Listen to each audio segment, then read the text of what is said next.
Good morning, everybody. My name is Andy Dance, Chairman of the Flagler County Board of County Commissioners. Proud to be here today, and on behalf of my fellow commissioners and the other elected officials behind me, we welcome you today. It's no secret that our beaches are more than just beautiful scenery. They are the backbone of our community's natural infrastructure, economy, and identity.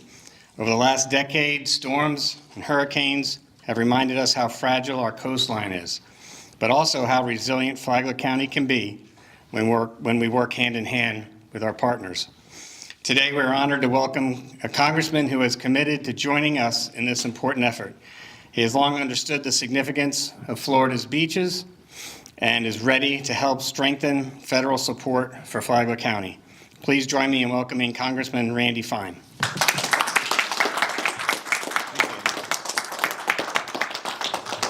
You know, his name is really good. It's mine. Take away the R. So thank you. Thanks, Andy, for that introduction. I want to start by thanking all the elected officials that are here. You know, making this part of Florida the best place in the country to live, to grow, to raise a family. It's a team effort. What we do in Washington gets a lot of the attention, but when most people have a problem that they need help with, it's their garbage picked up, their road needs to be paved, their beach has a problem, it's local elected officials that they call. And so I'm really glad that these guys are here with me today as we celebrate an achievement that happened really, really fast, proving why I am not a good politician. But we've got from the County Commission here in Flagler, Andy Dance, Leanne Pennington, Kim Carney, Pam Richardson, and Gregory Hansen. And I do want to note that I want to thank Commissioner Hansen for 8+ years working to protect the beach. We're building on his shoulders today. We've got County Administrator Heidi Petito, Palm Coast Vice Mayor Teresa Carly Pontieri. She's doing a great job. I hear she may be making a big announcement about her future to serve Flagler in a new way. Looking forward to hearing about that. Not today, but soon. Flagler Beach Commissioner Rick Belthumer, Flagler Beach Manager Dale Martin, Bunnell Mayor Robinson, who's also my landlord, so I have to be very nice to her. Our office is just down the street.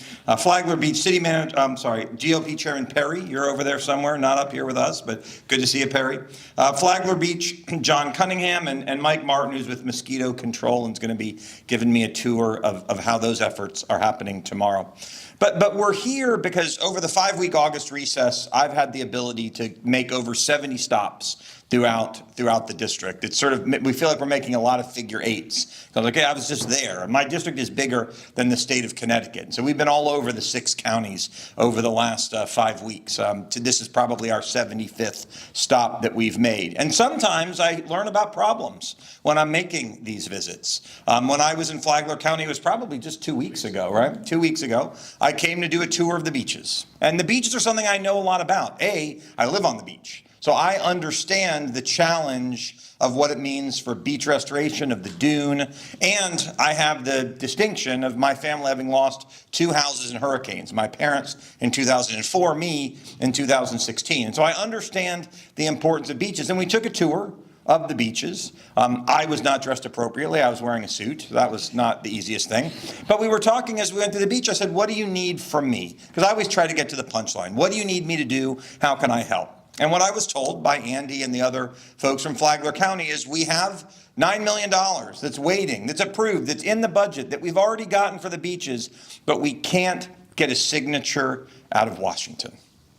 But you don't want more money? No, it's already approved. You just are waiting on a signature. Yes. You've been waiting a long time? Yes. I'm like, well, that's something I ought to be able to go and fix.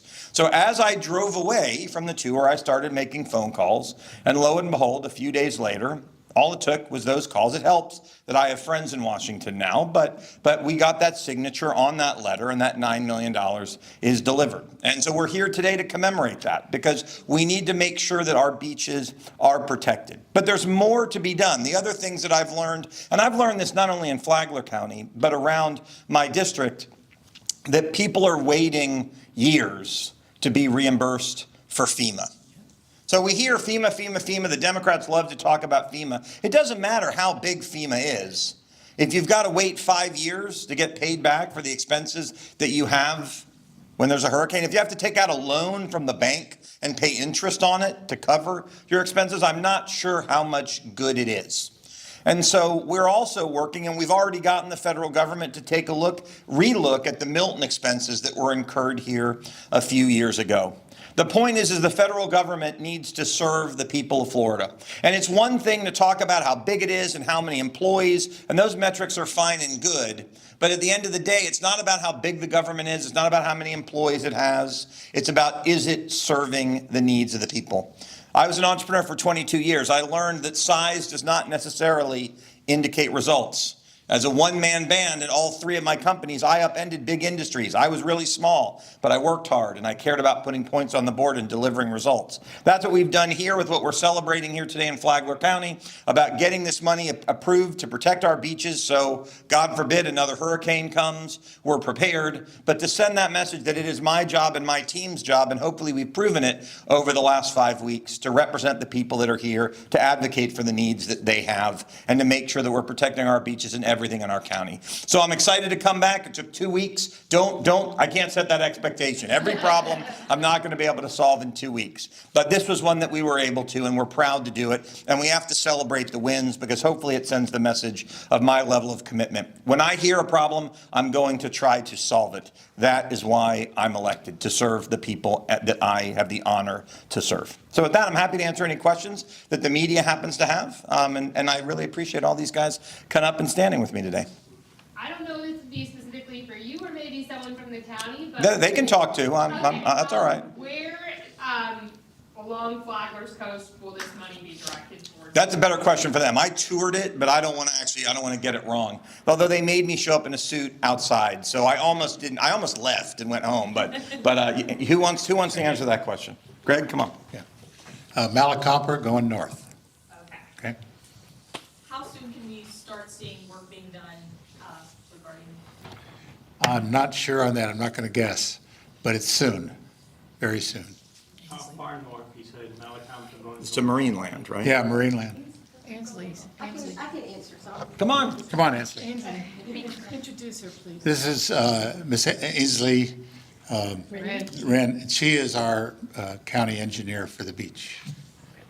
And we had a great conversation because you were shocked. I knew a lot about the beach. I know. From the second I met you, I was like, oh, he gets it. Yeah. So, yeah, no, we had a great tour. I appreciate the congressman being here. Now that we do have the funding for the project, we already have a contractor on site that's doing a dune restoration project for us. So he'll just continue north so we can implement this project. November 1st is what we're looking at. Stay up here in case they have any other questions. The source. Ainsley, can you kind of just talk about what specifically, like how that area was hit by, because this is Milton funding, correct? Correct. How did Milton impact that area? So that part of the coast is lower lying. And so just the small storm surge from Milton, which was 2 to 3 feet, was right at the top of the dune, and it did erode most of the dune in that area. So it is critical to repair that dune. And that work is looking to start November 1st, you were saying, correct? That's correct, yes. Okay. And can you kind of give us some context as, to our viewers who aren't familiar with the money itself and kind of the background information with that and how we ultimately got to this point?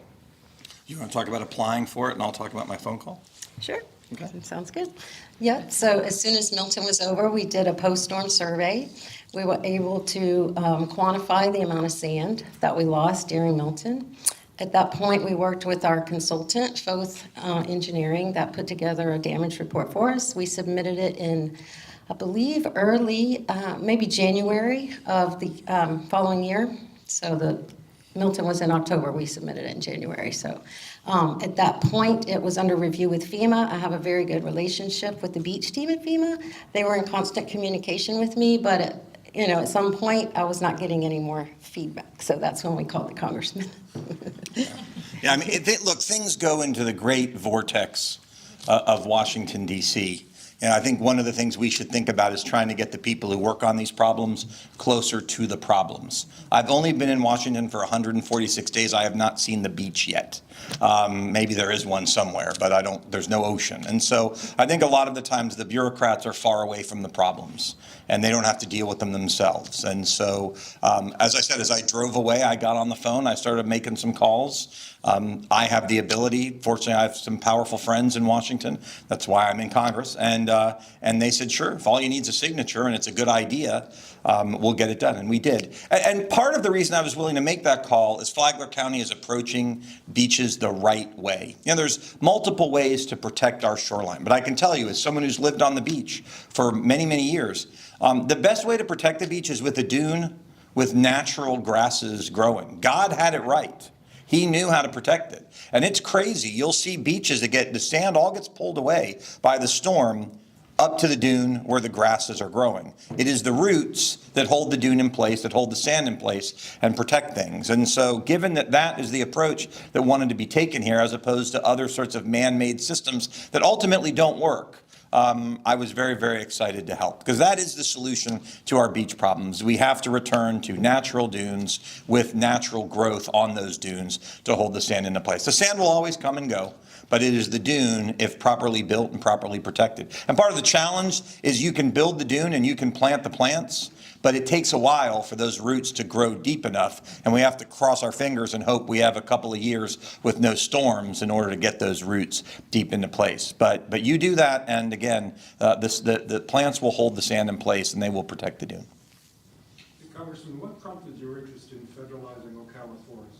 Oh, great. So it's separate problem. That is not my interest. So let me reject the premise of your question. His question is, what prompted me to want to federalize Ocala National Forest? That is not my interest. My interest is this. When my kids were born, I made a decision that I wanted to take them to every national park. They are America's best idea. There are 63 of these in the United States, including 3 here in Florida: Everglades, Dry Tortugas, and Biscayne. But we've been to them all. I've taken them to all of them. We've been to the Grand Canyon. We've been to Glacier, all of these amazing places, Zion and Bryce Canyon. But when I ran for Congress, I started touring our Florida Springs. And as I toured Florida Springs, I said, these are as nice and extraordinary as any of these sites that I've seen elsewhere in the country. In fact, everyone knows about Yellowstone. Yellowstone was protected because it is the largest concentration of geysers, not in the West, not in the United States, but in the world.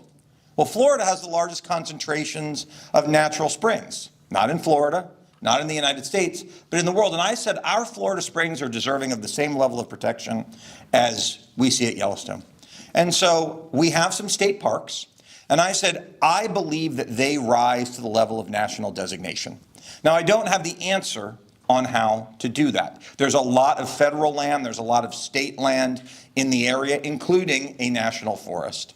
But my bill that I announced yesterday would have the National Park Service, the Department of the Interior, figure out how to take some number of our Florida springs and other already owned government land and turn that into something nationally designated. It might be a national park, it might be a national monument, it might be a national recreation area, it could be some combination of the three, to do 2 things. Number one, to make sure that we're protecting these extraordinary places in the world. But second, and this is a big deal for the communities that I represent, to create a massive increase in the level of tourism that these sites visit. People travel the country to visit our national parks. Why? Because being a national park means you're the best America has to offer. And I believe that people on their way to Disney World or Universal, as they're driving down I-95 from the East Coast or I-75 from the Midwest, could see a sign that says Florida Springs National Park and get off and see some of these extraordinary natural wonders that are part of what makes Florida, Florida.